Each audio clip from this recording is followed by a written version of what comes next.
औषधे चिन्तयेत् विष्णुं भोजने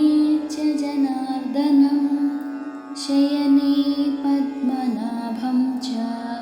विवाहे च प्रजापतिं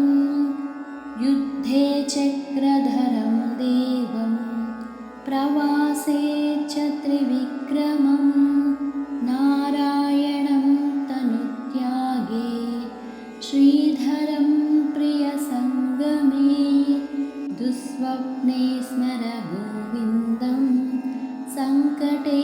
मधुसूदनं कानने नारसिंहं च पावके जलशायिनं जलमध्ये वराहं च पर्वते रघुनन्दनं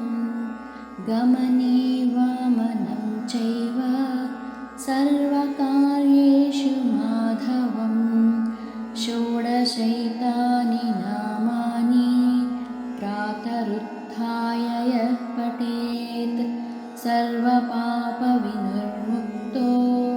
विष्णुलोके